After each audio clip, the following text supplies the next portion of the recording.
We are now talking to former Ravens and Falcons All-Pro fullback, Ovie Mughelli. Ovie, what's up, buddy? What's up, man? You guys are on one. I need whatever y'all have because maybe it's just I've been up since 6 a.m. I've been going to conference after gala, after forum, after I think Arrested Development. They're in the other room playing right now, and it's been a long day, but it's been a good day. So I gotta feed off your energy because I am running on fumes. I'm actually in a side room at the Georgia World Congress Center after finishing the final event, just because I didn't have time to be in the car. And I wanted to, of course, make your show. So I'm in a side room in the Hilton just to talk to you guys. Well, we appreciate you, man. You look good. I mean, you're dressed to impress. I know your wife loves it, and you don't have to change your shirt like you did last time. So we're loving it, man. We don't have, but I mean, Speedy loved it. I mean, he loved the bulge. I mean, Speedy, you loved it. It was the last time. It was the last time you were on. You were in a suit. You were coming back from, I think, one of those. Yeah, you know what's funny? I have a suit right now. I actually took it off. I wasn't too formal. I take this jacket off. I look crazy with you guys in your t-shirts and sweatshirts and all laid back, and I'm wearing a three-piece suit. Well, that looks good. What it was what the second time you were on with us, you had to ask if it was audio or video. So like once I told you had to be on camera, you're like, oh, let me go change my shirt. And you had to like put on this like, polo. You put on this like big polo or something like that. Like you were and only Speedy would remind himself to remember that because he was just like a year ago. Man, that guy's still looking sexy, right, Speedy? Yeah, that was probably like 2022. I actually lost I lost 90 pounds, guys, since the last time. I was 325 pounds. It was insane that I was just like, I had the pandemic weight. I couldn't lose it. And so I didn't get on Ozempic, but I got on the Mounjaro, testosterone, B12. I was like, fuck, give me everything. Like, I just needed everything. I was tired of being like fat. Couldn't see my feet. Couldn't see anything else. Like, it was just, I had shoes, these Kizik shoes. They were slip-on shoes. Like, I literally bought adult slip-on shoes just because I was tired of bending over, tying my shoes. My belly got in the way. It was so frustrating. So people are like, oh, don't take Ozempic. Oh, it's going to have side effects. Like, F the side effects. Like, if it can get me skinny, like I'm there. So I did the terzepatide, but that stuff worked, man. It worked, and I ran through. Well, it was Orange Theory Fitness. It was Factor meal delivery kits, and I just got tired. You know what it was? It was the Baltimore Ravens game last year, 2023. My boy Terrell Suggs was getting put into the Ring of Honor, and I always go to Falcons games. I'm here in Atlanta, and I was like, you know what? Let me go to a Baltimore game because my boy Terrell's gonna put in the Ring of Honor. So I go, and these guys haven't seen me. Like, I haven't been to a Ravens game in maybe 10 years. I left in 2006. I think I've been back maybe one time. So I go back, and my Falcons guys, Abraham, Roddy, Michael Turner, they all see me all the time. I come, and so they're just used to me being fat. Those guys haven't seen me since I was fit. And so when I show up 325 pounds, they was like, what the F is wrong with you? Oh, they gave it to me. I remember Todd Heap called, it was me and the other fullback, Vontae Leach. Vontae Leach had gained a bunch of weight. He was like 290. I was 325. He was like, God, what was it, Bam Bam Bigelow, the Bash Brothers? Like, what are you guys doing? Like a wrestling team? Like, we were just swollen, misshapen. It was ugly, and they gave it to us for 4 quarters. Like, I'm eating like nachos and cheese, and so I was like get that shit out of your hands, man. Like, what's wrong with you? Out here eating nachos and cheese, looking like a dang offensive lineman. And I got called Ben Grubb like twice. So like, oh, what's up, Ben Grubb? I was like, that's not me. I'm a Ovie Mughelli. And the look on the kid's face who thought I was an offensive lineman, the look of horror and just embarrassment. I said, it's okay. I guess I kind of look like Ben Grubbs. So with all that, I came back, and I was just like, whatever it takes, I'm not going back to Baltimore or anywhere else where I get like the fat jokes. I just laugh it off, and it hurts inside. But no, so I lost the weight so I can be like you. I want to be like skinny like Speedy. That's my motto: skinny like Speedy. Well, you want to be skinny. I mean, you want to be muscular. Well, that too, yeah. We got to put some meat on Speedy. I mean, he needs to. He's got too much bone. I'll take the giant platter of nachos. That'll work. Yeah, I mean, no one will talk trash to you, Speedy. I mean, you're so intimidating. Ovie, if you ever see this kid eat, man, this guy can eat you under the table. That kid can eat. And dude, if you ever watch him eat, I'll tell you, I'm going to show you what he does. he grabs his meat, his hamburger. His meat. Okay, hold on. Rephrase that. Rephrase that. We're all adults here. He grabs his meat, his hamburger, and dude, he looks around, and dude, he'll just go down and town on it, man. It's like you get even close to him, he's like, "Don't touch my meat." You know what I mean? Are you a meat bender? I love it. I love it. You guys seen the thing? There's a thing. Is it? No, it's not. It's not a commercial. It wouldn't be a commercial. It was on social media. I saw it, and it was these girls talking about. Love it. Avatar. That's hilarious. Because you bend the meat. Too funny. But no, there was the two white ladies, and they were talking about when you watch too many romance novels and you watch an NFL game, and like the stuff we say, it's just so easy to be a third grade, like middle school, just giggling goofball because like, all right, so I need you to block right here, and you're gonna come right off his ass. And you're gonna do that, and then we're like, you do this, and you block him, and you gotta hit him right there. And then when the ball hit 5 inches, and it's just like so much stuff that we say that if you want to be a child, you can be a child, and we were children as adult and serious as we're supposed to be. We would be giggling in the back of our running back meeting room, myself and Michael Turner and Jerry Snord. It's fun to be stupid sometimes. Like just to turn off all the brain cells and just be a big, dumb, stupid adult that's living as a child sometimes. That's what made it fun, You can't be serious all the time. I just had that conversation with I had a conversation with a buddy about that same thing. Like when you're listening to a game and it's like you got to put the D back in, and you're like, yep. You're like, what? The D's the most important thing. You're like, if I was a child, I'd be like, did you hear what he's? But we're adult. But if you actually just listen and you take out the adultness of your life, it's pretty comical. Actually, it's very comical.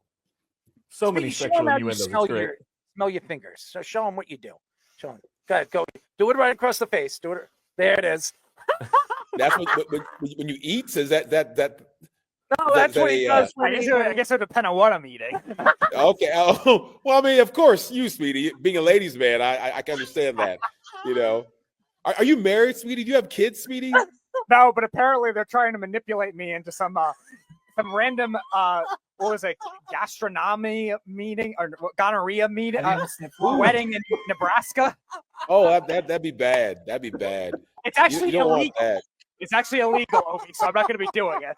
Yeah, don't do that, man. It's a scary world out there. Now I know I won't, because it's apparently illegal in Nebraska to get married if you have gonorrhea. Are you serious? It should be illegal, and if it was illegal, there'd be a lot of people in jail right now. It's unfortunate. Unfortunate. If you want to know more information, Java can probably explain more. But I think you're good. It's all you, Speedy. It's all you. You and your. Not relaying any more information on that. No, the list of states where gonorrhea is illegal to be married or date, that's not anything I need to know, or probably the world needs to know. Speaking of somebody that's probably looking for a new date, and that's Kirk Cousins. What the hell is going on with the Atlanta Falcons? I have no idea. So here's the fun thing. I have a podcast with my illustrious teammate, Michael Turner. It's called Believe in Falcons. Not spelled the regular way. It's spelled BLEAV in Falcons. Part of the Believe Network. And it's I've been doing some podcasts in the last couple of years, but the last year when Will McFadden, great host, he's working with he got upgraded. He's working with the Falcons now. I'm happy for my guy. He worked with the Falcoholic. Now he's working with the Falcons. So I needed a new co-host. And being that I have a little TV, radio, media expertise, I could serve as the main guy, kind of run the show. I needed just somebody I can, I can play off of. And, who better than my tailback, who we were like using the same mind when we're running and we're, cutting and, picking A gap, B gap, but we're all like, we're connected at the hip, So my boy Michael Turner joined us. We've been talking about this team all year. And when we were 6-3, I made the mistake of saying, I think this is it, Mike. I think we finally have our Super Bowl team. We're going back to the Super Bowl. We're going to be a dark horse. We're going to get, if we're 6-3 and we're still not even playing our best ball, imagine what happens when we get Kyle Pitts involved, consistently. Imagine what happens when we unleash the real Bijan. Imagine what happens when Algier gets a number of the carries. Imagine what happens when Darnell Mooney and Ray McLeod, and our offensive line is just going. Like, imagine what happens when it's more than just Jesse Bates and AJ. We have our linebackers, Troy Anderson's getting better and great. We haven't been able to sack the QB at all. But what if we get Judon and Ebiketie and Grady Jarrett back and forth? I was like, we're going to the goddamn Super Bowl at 6-3. And then we proceeded to just fall down this cliff of never-ending horribleness that kept on happening. And we're like, okay, we lost to the Saints. These things happen. Oh, dang, we lost to the Broncos. Sometimes you have a bad day. Holy crap, we're still losing to the Chargers. Okay, we're losing to the homecoming happy day, which was supposed to be for Kirk Cousins. Minnesota just kicked our ass. It was so bad, and we have nothing to say. I have no excuse. I'm obviously somewhat of a homer. I'm a little biased. Mike doesn't care, but I just like to think that at some point our Falcons are going to get it right. Plus, I have to see a lot of the Falcons brass, so I don't want to talk too bad about them. So I try to find like the bright side of things, and I had nothing. Listen, you have more of a bright side than as me as a Jet fan. Okay, so you're okay. I mean, am I though? I don't think I am. Like the calls for Penix are so loud right now. I keep telling people that there is no way in hell that Penix is going to see the field, because if he throws just a completion, if he has anything good that happens, they're going to riot. Like, I think they may like storm the field and may like kidnap Kirk Cousins so that Penix plays. Like, things can get really crazy if Penix shows any sort of competency, because at this point, people are just like, hey, if we can get a competent quarterback, because unfortunately, some of Kirk's throws were off target. They were overthrown. They were underthrown. I mean, the interceptions where like maybe he's blind in one eye. And so these things happen. You can't throw balls if you're blind in one eye. And, there you go again, throwing balls. But like, it's something to where there is no excuse. You can't be $100 million quarterback. You can't have 3 Pro Bowls. You can't have all the veteran decision-making prowess, or at least that you should have, and then not use it. So I got nothing. I got nothing. And each time we say, we're not going to lose back-to-back games. Good teams, good quarterbacks don't lose back-to-back games. Okay, we're not going to lose back-to-back games. We're not going to lose back-to-back games. Are we going to lose back-to-back games? It's now just like, it's getting silly. It's getting real silly. So at this point, if we do not win out, because we have one of the easiest schedules, if not the easiest schedule in the NFL, and we're doing just as good or just as bad as we did with Desmond Ridder. So if we don't win out, I don't think Kirk's here next year. I think if we even go like 2-2. I was going to ask about that because you were a big Penix fan out of the draft too. Oh, I'm a huge Penix fan. I think Penix was a great move pick. Now for the Spark? Would you do it if you were the coach? You can't. You because if you put Penix in right now, it's too late. Like, you have to live and die with Kirk. You spent too much money on him. You can't pull a Russell Wilson and say, yeah, we'll pay you to go away. And Kirk has a no trade clause, I believe. But I feel like Kirk's the type of guy to where he knows how bad he's played. He's probably embarrassed. I know he's embarrassed because like no one plans on doing this. I think he doesn't want to be bad. His body is failing him. And he's realizing that, oh, my God, Father Time is undefeated. And it's catching up to me because I'm probably the least mobile quarterback in the NFL right now. There's one play where he ran for the first down. It was like the slowest, most painful run I've ever seen. It made Matt Ryan look like freaking like, Lamar Jackson.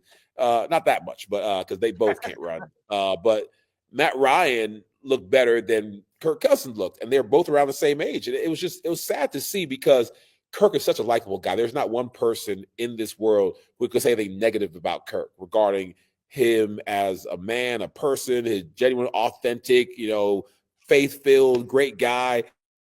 Wants the best for everybody. He's such a darn nice human being. I met him in person a couple of times. I met him before the draft, and it was funny, but not funny. He was like, man, who should we pick at the draft? I was like, a receiver for Kirk Cousins, of course. Kirk is right there, while knowing that I said that we're going to pick Penix. Not that we should pick. I thought we should, and we would, and we did. But I wouldn't say that in front of him. I said we should pick a receiver for Kirk Cousins. And he was just a happy-go-lucky guy. Saw him at the end of the event when they drafted Penix. He wasn't smiling as much. I mean, he wasn't like scowling, but he was not smiling as much. And it's probably because he's like, you know what? Yeah, they told me that they were going to give me the reins free and clear. And now I have a guy breathing down the back of my neck, even though you say he's not breathing down the back of my neck. The fact that he exists, the fact that he is a thing, it was set to happen. Because anytime you have a first round, top of the first round pick, just sitting there, just marinating, just, ready and waiting for his opportunity, you're going to have a quarterback controversy if you play bad. There would be no controversy if he wasn't throwing 4 picks a game. And we're happy when he throws 2 picks, like, oh, thank God, only a 2-pick game. This is so great. Anytime that occurs, you're going to have quarterback controversy, and that's where we're at right now. Yeah, but you're saying it's too late, but also do you think that now that he's starting to understand, like, Father Time is undefeated, where he'd be like, hey, you know what? Yeah, I'm getting paid all this money, but I'm embarrassed. We've been embarrassed.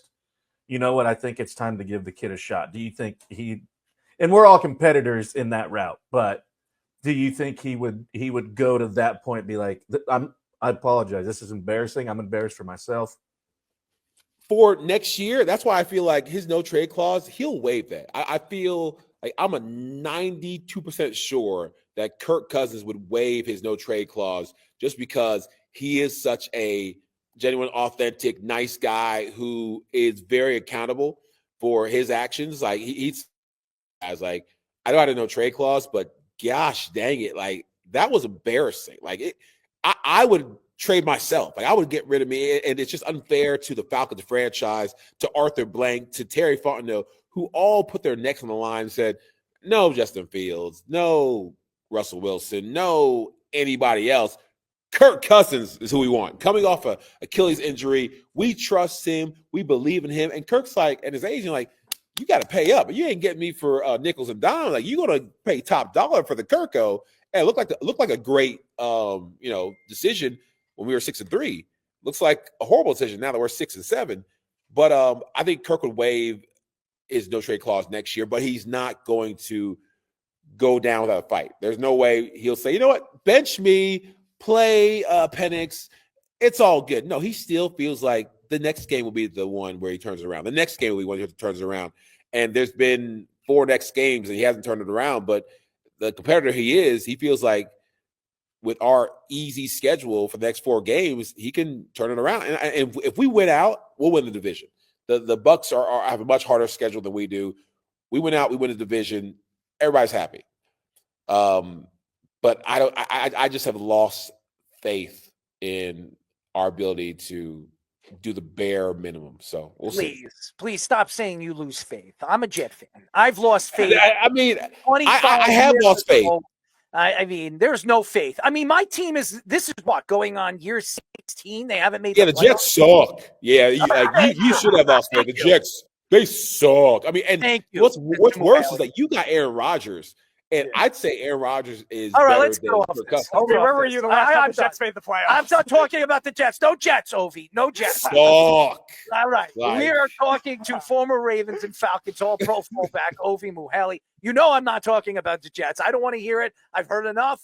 I want to rip my headset off. I dropped the mic. Is Aaron Rodgers there next year? That's a question. No. Is he there? No. And I think the Jets, they actually have a tremendous amount of talent, but we're not talking about the Jets. I want to get into the Ravens. And this is a team that's been known for their defense. They've always been known for their dominant force as far as the defensive side of the ball, but it's not their defense this year. The defense is, I think, below what I thought they were going to be. And a lot of people drafted in fantasy. A lot of people, they're one of the most, as far as teams are concerned, drafted defenses high were dropped. They've been dropped on a lot of different fantasy leagues because their defense is not as good as it should be this year. Why is that? And why has the offense been holding this team together over the last couple of weeks? It's crazy because as much as I am an offensive guy and I love my side of the ball, defense wins championships. The reason why the Falcons haven't had a championship in 2016 or since, or even sniffed one, because our defense has been very, very poor.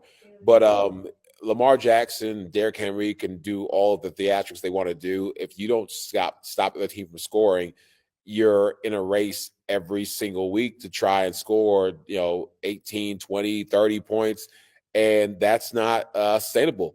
Having a great defense is. Ray Lewis used to always say, hey, if they don't score, they don't win. Like, hey, we're winning at halftime. He's like, just give me a lead at half. He used to talk about, just give me a lead at half. You give me a lead at half, we're going to make sure they don't score. And it's crazy because he would actually do it.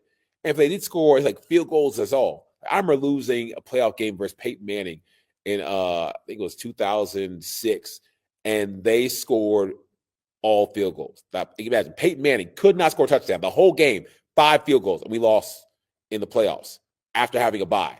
Like, we were good that year. Like, we had won 13 games. We had Steve McNair, and we were supposed to be like, the second coming. It was our time to go back and win a Super Bowl. Offense couldn't do it. So it's frustrating. But back to your Ravens of this year, the defense can't do it because I don't know if they don't have enough talent, but they're not using the talent they do have in the right way. And you can blame the coordinators, you can blame the players, you can say it's X's and O's, but at the end of the day, they're just not getting it done. And Lamar and Derrick, they're not enough to make it happen. So I hate it. Like, I want Lamar Jackson to win a Super Bowl so bad because you had them going to the Super Bowl and winning last year. Remember that? Yeah, I did, because they were so good. They were good. Lamar, he won the first playoff round, and he was like mad at this team. He went there at halftime and yelled at everybody. They got right. And in the second game, he just he was trying too hard. He wouldn't run the ball. I think that whole he's a running back whole game.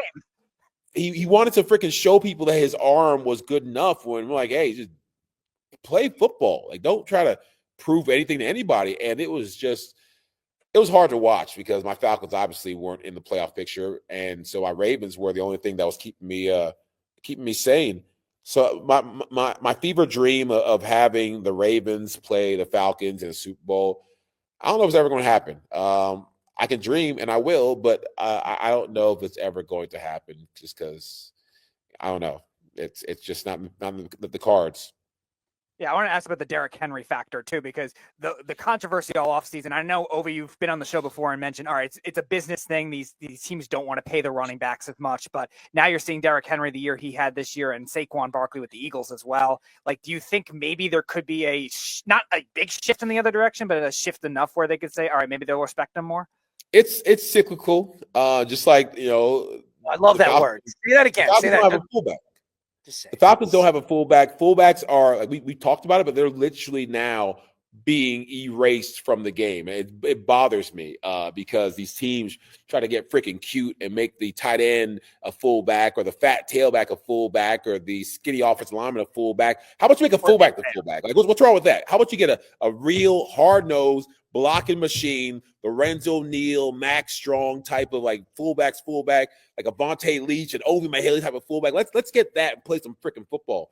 Took my question. Dang it. I don't understand it. It bothers me, but I do feel like it's cyclical. So it's going to come back around. They're going to see that, and they have seen. This is my first touchdown. So excited. And the great late Steve McNair threw me that touchdown, and it was that's how you do it. You get guys, you put them in the freaking dirt. And who was it? It was the Tennessee Titans, and it was the guy, my man, linebacker who I used to went to NBA school with him. Is he on our show too, Keith Bullock? Yeah, Keith Bullock. Yeah, my boy Keith Bullock.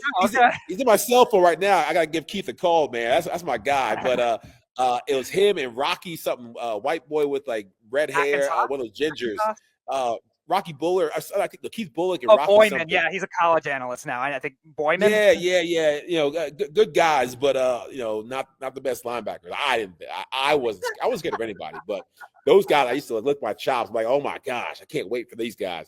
It was fun. But then, like, we're going to come back. It's going to be a while for fullbacks, but definitely tailbacks are going to get a resurgence because they're seeing. When you have a guy like Saquon Barkley, when you have a guy like Derrick Henry, it makes the quarterback's job so much easier.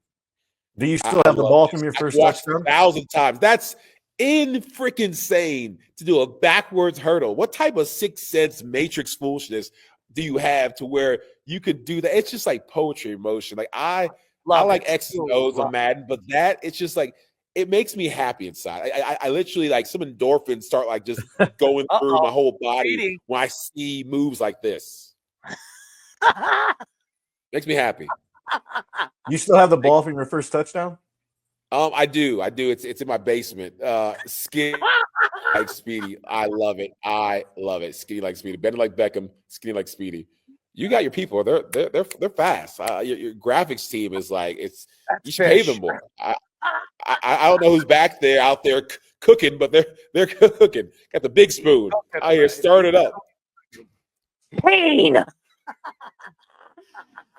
Did you see Derrick Henry got his dreads off and he's got cornrows now? He what? Really? I think that's what I saw. I've not been keeping up with the hairstyles of Derrick Henry. I just haven't. What do? I don't. I'm freaking busy, guys. Like I don't know if you guys have children, but children take up a lot of your time. And if you don't give them enough time, they demand it. My son yells at me, "Daddy, play with me, play with me, play with me!" Like I will get home. It's 10:00 now. I'm in downtown Atlanta at the next to the Mercedes-Benz Stadium at Jordan World Conference Center. I'll get home probably. I finish just like 10 minutes. Take 45 minutes to get home. Like he'll hear the car come up. He'll hear the door open. And he'll run from the top room. "Daddy, you promised to play with me." And we'll do like 15 minutes of soccer in the long hallway of our house. We'll play like soccer with little made up goals. And then his mom, my wife, yells at us, "Go to sleep." It's like, "Hey, you heard your mother, go to sleep." He doesn't care. So I have zero time because I'm working in the healthcare space, doing stuff. And then I'm working in my nonprofit. And then I'm working in my podcast, and that's all right. I'm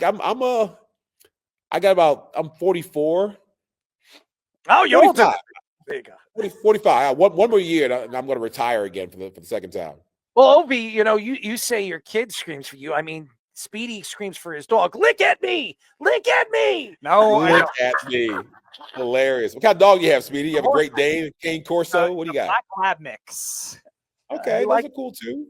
Yeah, he likes to lick ass, right? It's a breed. It's a breed of like the Black Lab's the main one. It's like 5 different breeds. But here's the thing. Mutt. Yeah, and apparently, like it's a mixture of like the smartest and the like not as the least intelligent dog breed. Is that why you licked your ass? Is that why you licked your ass? No, he just does like to do perverted things. He likes to help you. Yeah. And my brother Dylan more often, but yeah. That's hilarious. I have a golden doodle because everyone and their mama has a golden doodle, and my wife's all about the no shedding thing. But he's a fool. I love my dog. He literally makes me feel like I'm the most important thing in the entire world. I just like my son. I get in the door, my dog will wake up from dead sleep and come and just jump up, and he just like he gets on his hind legs, like yeah, daddy's home, yay! He just hits me in the chest, and he's so excited, and I feel a little bit better every day. You know what they say when they do like dogs do things that you don't want them to do? You bite their ear. Did you know that? No, I didn't know that. Yes, but like he pees in my bed like once every 4 months, and I want to like throw him off the freaking balcony. I don't do that, Peter, but I want to. And he pees in my son's bed like once every 2 or 3 months. He just has this thing. He's a great dog, but then he'll pee every now and then. People's bite his ear. Bite his ear. Yeah. I mean, I'm biting his ear next time. I wonder if it works on Speedy because Speedy does a lot of things. If I bit his ear, would he stop? You can try it. Like, see how it works. You going full Mike Tyson? Works. Full Mike Tyson over there? Yeah, speaking of Mike Tyson, like that fight, I know it was a while back ago, but I would pay to just watch Mike Tyson actually get paid to do what he's supposed to do, which is fight. Like I know, and you know what, Errol, Speedy, Joba, you guys would do exactly what Mike did. If someone paid you $20 million to lose a fight, you'd lose the damn fight. No, not at all. I'm sorry. No. Because yes, you want to know something. No. Yes, you would. Yes, you would. You got to go 8 rounds. All he had to do was go 8 rounds. I'm not going to go out there and embarrass myself in front of Jake Paul, who honestly doesn't know how to box. He is a great right hand. But to sit there and let this guy beat me, and on my 6 losses now, Jake Paul is the final loss that I have in my whole career. That's embarrassing for $20 million. Jake friggin' Paul, this guy that was on the Disney Channel, 20 years ago. They're sitting there playing with themselves in the background. I mean, seriously, I don't want Jake Paul embarrassing. That's an embarrassment. As a boxing fan, love Tyson. It was embarrassing. It was. It was. It's a $20 million embarrassment. And you know, I feel like you say this, Arrow, but Speedy, Joba, you guys are doing it. You'd embarrass yourself $20 million. You embarrass yourself for less. I mean, so that's the fact. Like we've all embarrassed ourselves for free. No, Errol doesn't like Jake Paul, so he wouldn't do it. But yeah, I think that's okay. You really hate Jake Paul. Well, Speedy said some. You know, I'm not going to talk on live radio, but Speedy would do other things for $1 million, right, Speedy? If it doesn't go public, that's a different. Yeah. See, then again, with he said if it doesn't go public, I was saying, if no one knows, then no one knows. Now, my goodness gracious! Now, if it had the Netflix stream from that fight, maybe I'll get away with this because all it did was clinch. The fight was rough though, man. Like, here's a fun thing with you guys. I'm gonna post this at some point. I agreed to do a charity celebrity boxing match, and it was with my boy Miguel Wilson. He's my suit guy. He has a lot of great stuff, giving back to kids. And he was gonna raise money to do a charity celebrity boxing match. Like, hey, Ovie, can you do it? I'm like, absolutely. Like, it's no knockouts. It's exhibition. Like, yeah, it's exhibition. We're just gonna mess around. Like, okay, great. So I grew up on the Rocky movies. Like my dad, you know, my Nigerian father, one of his first loves American movies was Rocky. And so when I'm like, you know, 6, 7, 8, I'm watching Rocky 2, Rocky 4, the best one with the Russian. Rocky 5 went downhill. 6 started getting ridiculous. But like the main Rockies 1 through 4, it was my childhood. So I have never boxed, and this is my midlife crisis to where I got with this guy, Pepper Boxing, his little teardrop, little bags, and I went there, and he used to be an amateur boxer, and he was like, hey, Rocco, hey, Ovie, we're going to get you right for this thing, and I'm sitting here training, and I'm holding up the weights, and I'm running out, and it's actually pushing me. I'm doing like Mike Tyson push-ups up there. I'm doing 100 squats, 100 push-ups, 100 sit-ups. Like I was literally getting 2 weeks, trained really hard because the fight was in like 3 weeks. So a week before the fight, he's like, you probably should get into the ring and like learn how to get hit. I said, learn how to get hit? It's an exhibition match. I'm not getting hit. We're just gonna play around and Jake Paul, Mike Tyson, and we're gonna he's like, I mean, you're a 10-year NFL vet, you're a 2-time All-Pro, you're a Wake Forest Sports Hall of Famer, a newly minted Wake Forest Hall of Famer. Like you are a guy who, if you get knocked out, it's kind of a big deal. Like, who you fighting? I'm like, I'm fighting, you know, I was fighting a guy who like played with me 1 year NFL, practice squad for the Colts, and a linebacker. I got down to 240. He was like 225, 230 linebacker, but he was trained to be an amateur boxer. And my trainer was like, hey, so he might want to hit you. He might want to knock you out. He might not care about the whole clause of no knockouts. So, you know what? You're right. Let me go to the ring and spar with you. I sparred one time, guys. One time. I got hit 5 times. Every time I got hit, 3 in the head, twice in the stomach, I hit the ground. And it was probably the most painful thing. He was hitting me half speed. He wasn't even going full speed. He was hitting me slightly at first, saying, hey, protect yourself. I'm like, okay. And put your hands up. Just put your hands up. I was like, how do I do it? And he was trying to help me, but in helping me, he hurt me. And after the 5th time to fall to the ground, I started taking off my headgear. I was like, what are you doing? I was like, I'm leaving. He said, what? I'm leaving. I'm leaving. This is stupid. This is stupid. You should have reached out to me. I would have trained you. I mean, I boxed for 7 years. I was an undefeated amateur fighter, and I really? did yeah, I was a good boxer. Really, really good. I'll tell you this though. I've never been hit. My midlife crisis, after I hurt my knee, I was trying after high school. I lost my, that's a long story with my scholarship. I tried, it was 18 years old, and I was like, I want to compete. So I got into boxing. I started training at 18 years old, and I within 2 years, I started fighting amateur fights. And then I would fight like every other month. And I you know what? My first year, I had like 8 fights. It was like ridiculous. And then I was undefeated. I was like, man, I could do this. I could do this. I kept fighting and fighting and fighting until my one fight where I got ring. I won the fight, but I got ring. He hit me in the jaw, and I fell back, and I held on to the ropes. At the end of the fight, I was like, this isn't right for me anymore. No. No, it's not for you. I got hit in the nose, and like I sat there all night long, just touching my nose, and it being so tender. And like I didn't know you had like there were like headgear with where he covers the nose. Like, why didn't you give me that one? Why'd you give me one where my nose is exposed? And he just there's a point where my big ass was like scared. The third round for 2 minutes, I'm breathing hard, and he hits me. I'm in the car. I'm like, stop hitting me. I'm like a battered woman. I was just like, stop hitting me. I wanted to get out the ring. But like, you what would am I be doing? good. You have This good is all footwork. voluntary. Why am I here?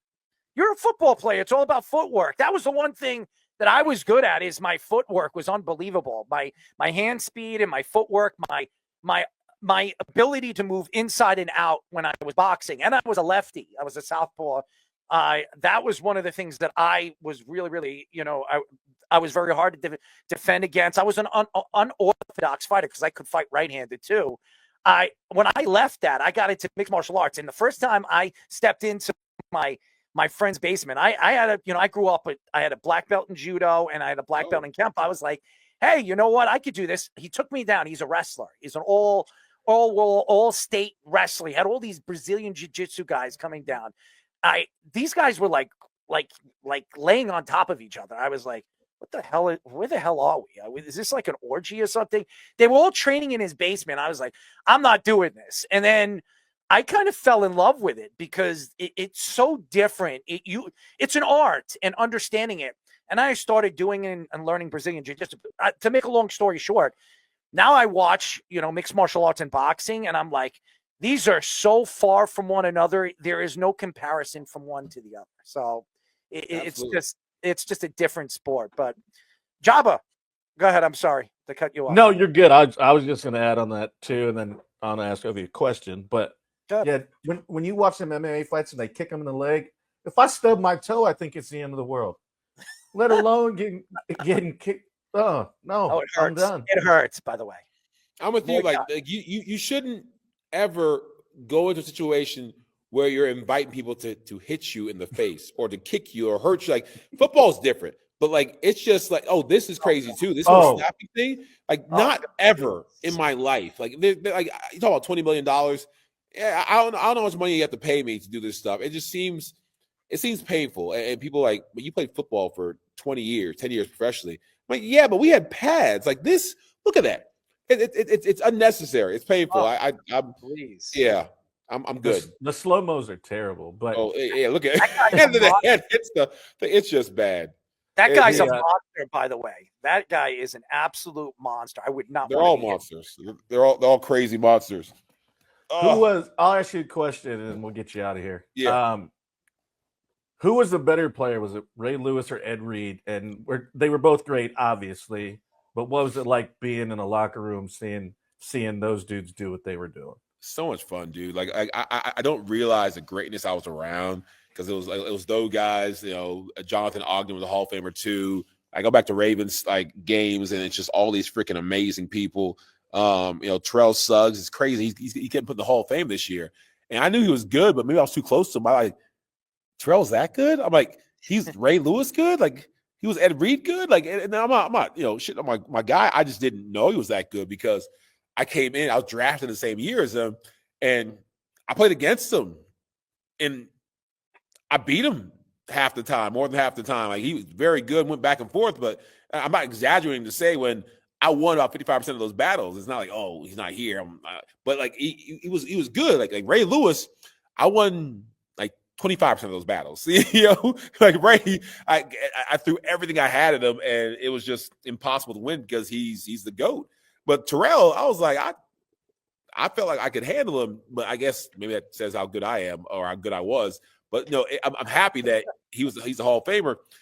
It's crazy. Ray and Ed were just on a different level, and you saw that. And a big reason why I did so well in Atlanta was because I played against those guys on practice on a daily basis, and I practiced against not good players, not even great players. I practiced against Hall of Fame like players every single day, twice a day, to where games were easy.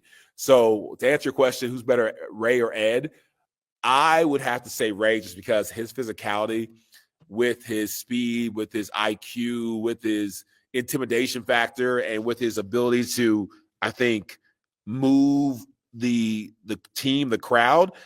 Ed had some great speeches, but Ed wasn't the influencer that Ray was. Ed wasn't the voice that Ray was. When Ed spoke, people listened because he didn't speak that much, but it was always powerful. But Ray, I mean, the man can run for president, and with his speeches, he can move a crowd. Like I had a chance to be at an event, a charity event, where he was talking, and I was like, y'all need to understand that I got to hear this stuff for free because everyone paid like, $1,000 to come to this event at this billionaire's house in Miami and hear Ray talk about leadership. And I'm like, I got this for free every day, every week, every month for years. And like, that's like the blessing in disguise I didn't know I was getting. I got to listen to a freaking self-help coach like Tony Robbins of the football world literally tell people about like how to overcome anything. So Ray's the guy that I'm gonna put slightly ahead of Ed Reed. Well, we really appreciate the time. By the way, the House of the Dragon, man, that was a great ending. I can't wait. We have to wait another year, man. Yeah. Another year, man. I'm getting. I love. Man, I can't wait for Stranger Things coming back next year. I can't wait for a bunch of stuff. I don't like watch House of Dragon. Yeah, I'm big into like just. My one splurge, I didn't get a Lamborghini. I didn't get a freaking, a Maserati. I don't need a bunch of diamonds. I got a big ass theater. Like I have like a very, very large, like 250-inch theater screen, as big as the wall of my basement, because that's my happy place. And I just watch series. I watch anime. I watch movies. I watch lots of anime. Actually, I watch Stranger Things. I'm sorry. I can't wait. That comes out next year too. What does? The last Stranger Stranger Things 5. It comes out next year. Oh, I'm excited for that. Yeah, it's going to be so great. It's going to be so great. But one's a sleeper hit. If you guys watch Silo, you have Apple TV Plus. No. The Silo movie. It's great. There's a couple of really good series out there. But yeah, go check out Wolf. Go check out Wolves with Brad Pitt and Brad Pitt and George Clooney. It definitely has a twist to it at the end of the movie. I've seen it. I've gone past it, but I'm gonna check it out now. I need to find me a new series. It's got a twist. It's very interesting. Ovie, we really appreciate the time as always. You're fantastic as always. We got to get you on. We'll get you on very, very soon, and maybe we'll get you and Suggs on at the same time. That would be good.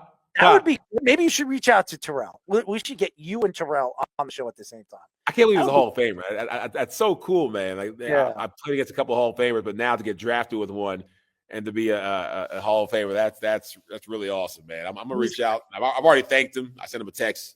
He didn't text back, but he said, I know he did. He said thanks. but I'm sure he's just busy. But no, man, it's a really cool blessing to be an NFL vet for 10 years, to get put in the Wake Forest Hall of Fame, to get these Pro Bowls, and of course, your show as well. It's right there up with my Pro Bowls. Like, go on this show. Thank you. I mean, huge honor. That means a lot for us. I mean, it's great. It's great, man. We really appreciate it. We love you, and you look good. Keep up the good work, and we're going to talk to you soon, Ovie. We really appreciate you. Thanks, guys. Have a good night. Ovie Mughelli. Go ahead, Speedy. Do it together. Moo. No. Do it. Moo. Yeah, like the cow, Speedy. Yeah, that's Java's expertise.